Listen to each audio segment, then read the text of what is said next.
Well, it makes for a good test match when you have one team that starts the day on top, but it's the other one that finishes it well. And this is ESPNcricinfo Match Day to talk about the third day's play between India and New Zealand at Kanpur with Ajit Agarkar.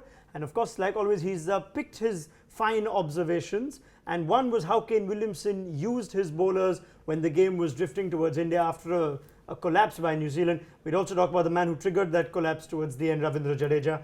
First, let's go backwards through the day, Ajit.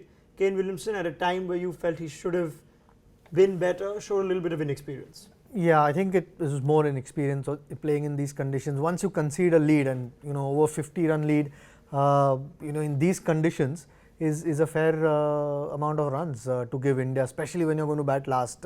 That's where I thought he could have used his bowlers a little bit better. He started with Santner and Bolt but I thought Sodhi, he brought him on too late. 18 overs, someone who bowls at a quickish pace. This pitch, by no stretch of any imagination, it's got a lot of devils in it. So you've got to be accurate, which we saw earlier in the day. And Sodhi was probably one of the guys who bowls it a bit quicker. So if there was anything that was going to happen off the surface, it was going to happen, for bowlers who bowl at a slightly quickish pace.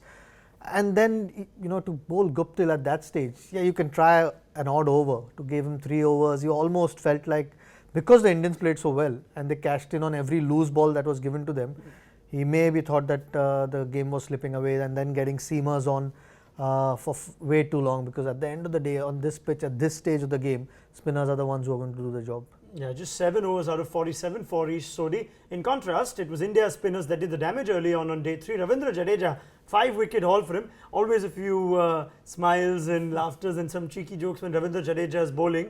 But when you observe him, not for the first time, it's not demons in the pitch that gives Jadeja's wickets. What is it? One word really, accuracy. I think accuracy and the pace that he bowls at. I mean, he's always been quick through the air. That pace of the pitch. Out of the 6 balls, maybe 2 balls of his will turn. The rest are, just skid on to the batsman. And that makes the batsman's job a lot harder, because you're still trying to get the pad out of the way. But he's so accurate. I mean, if you saw his pitch map today, the cluster of balls that were on good length and straight on off and middle, it's phenomenal how accurate he is. And at the pace that he bowls doesn't give batsmen any time. You come to subcontinental conditions, even if it's a flattish pitch, he brings LBW always into play, and today was very, very accurate. 215 ahead India at the end of day 3. Can we expect another collapse on a 4th day pitch at Kanpur, or is it just a matter of when India want to declare? Well, I mean, we've seen it's happened twice already in this test match, once from India and once New Zealand, but India at this point are way too ahead, 215 ahead.